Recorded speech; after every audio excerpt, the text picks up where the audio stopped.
God is a faithful God. He's not going to fail you. He's not going to disappoint you. He's not going to let the expectations of your enemy triumph over this process and his plan concerning your life, because he's a faithful God. Oh, I wish you had a neighbor that loved the word and just whisper to their ears and tell them it's not going to fail you.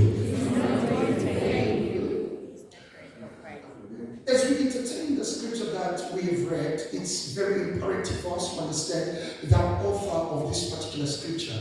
His name is Solomon, and Solomon is a dean of wisdom. He epitomized wisdom in the Old Testament to the degree that there is no point of reference concerning wisdom except Solomon. You cannot talk about faith without talking about Abraham. You cannot talk about obedience without talking about Isaac. You cannot talk about transformation without talking about Jacob. You cannot talk about intimacy and walking with God without talking about Enoch. You cannot talk about that love for God without talking about David. As a deer pants for the streams of waters, my soul pants after thee. He says, even the sparrows have a place to dwell, but where shall my soul dwell? And he says, you've been our dwelling place from generations unborn to time. And he says, thou, O Lord, are a present help in the day of trouble. Just like you cannot talk about a lover of God without talking about David, you cannot talk about wisdom without talking about Solomon. Solomon was a man of wisdom. Every book that he wrote in the Bible was an expression of a certain age of his life. The first book that he wrote when he was still maturing was the book of Songs of Solomon. You can read from the diction, the selection of his word, and you can tell that he was still young, fascinated about the cares of women, about the build-up of women, because he was still young. But yet when he matured, he also transcended to the degree where he was not no longer focusing on the beauty of the woman, but started focusing on the wisdom of God. He says, through wisdom the house is built, through understanding it is established, and through knowledge it is finished. He was now focusing on wisdom. The fear of the Lord is the beginning of all wisdom, because he was now middle-aged. When he matured, he started writing the book of Psalms, of the book of Ecclesiastes, where he says that to everything there is a season and there is a purpose and there is a time under the sun. There's a time to be born, there's a time to die, there's a time to plant, there's a time to pluck up which that is planted, there's a time to cry, there's a time to rejoice, there's a time for everything. And he calls everything vanity because he had matured.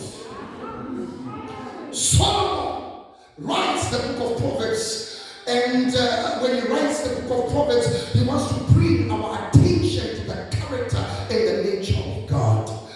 I just want to say, brothers and sisters, that Solomon begins to teach us that God existed before the Bible ever existed. That means God is beyond the Bible. The Bible reveals God, but God cannot be limited and locked up only in the pages of the Bible. God is beyond His Word. His Word comes to reveal that God that stepped out of nothing and created everything. The Bible comes to reveal to us the uncreated Creator that created everything. The Bible comes to reveal to us a God that is beyond comprehension, imagination, explanation, in human linguistic and languages. Such is the God that Solomon talks about. It's imperative for us to understand that Solomon also teaches us then that before even the Bible was there, God was still speaking. God was still speaking. God was speaking. Because you must understand that there's a difference between the word of God and the voice of God. God can speak through His voice, even without speaking through His word.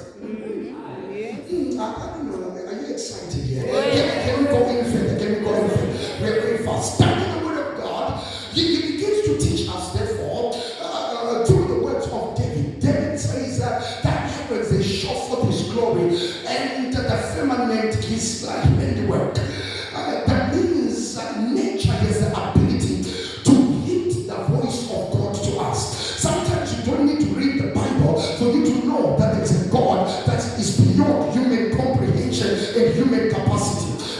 nature on its own, the beauty of nature, the size of an elephant, the boisterous of the wind, the size and the speed of a cheetah and a leopard is a reflection that there is a creator that is beyond human comprehension and imagination. So then it teaches us that nature testifies that there is a God. So if you study nature, nature will begin to teach you that beyond our existence is a God that is strategic in nature.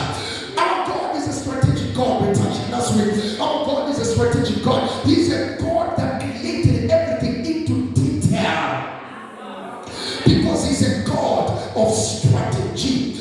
And nature is the ability to communicate the voice of God. God didn't ask Jonah. Jonah understood that the storm is not there to kill him, but the storm was a voice coming from the depths of the vocal cords of God. That everybody else was not able to interpret what the storm was all about, but Jonah understood that the storm is a voice from God. So there are times when God does not speak through his word.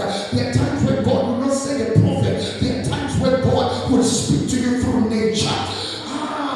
Nature has a voice, or it comes to amplify the voice of God. If you study the rainbow on its own is a language of mercy. When God spoke to Noah and said, when you see the rainbow, know that I've made a covenant that I will not kill men through floods again. Because God speaks through nature.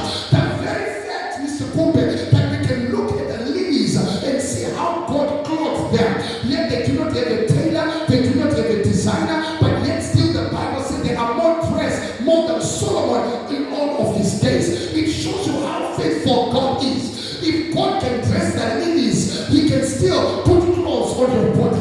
That's why the Bible says, do not worry about tomorrow. Tomorrow will worry about itself. If he's that faithful, not to allow the sparrow to fall onto the ground because of hunger. It does not plant, it does not harvest, yet still God takes care of them. Surely God can take care of you. That's why Paul says, my God shall supply all my needs. In other words, we are able to interpret nature and tell the character of God.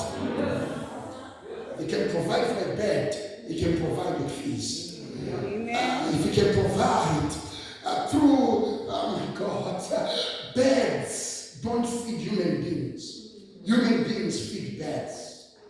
But God, every now and then, can change the nature of a bed to feed a prophet, only to show you that he doesn't need men to feed you. He can make a way where there is no way, because he's a God all by himself.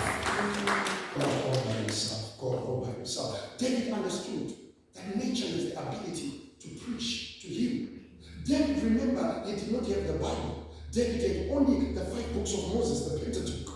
But yet still, he was able to interpret that as he is the shepherd to the sheep, God is also a shepherd to him.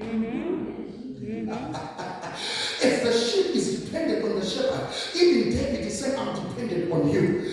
As the sheep also does not have a defensive mechanism, David says, I'm useless without you. Is there anybody in here that knows God as a shepherd?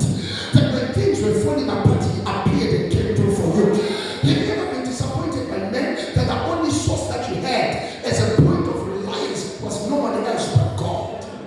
God can come in the midnight hour when you're crying tears and no one is able to wipe your tears. The only thing that knows your tears are your pillow, but yet God can come and comfort you in the midst of your pain. God that we serve. Amen. God that we serve.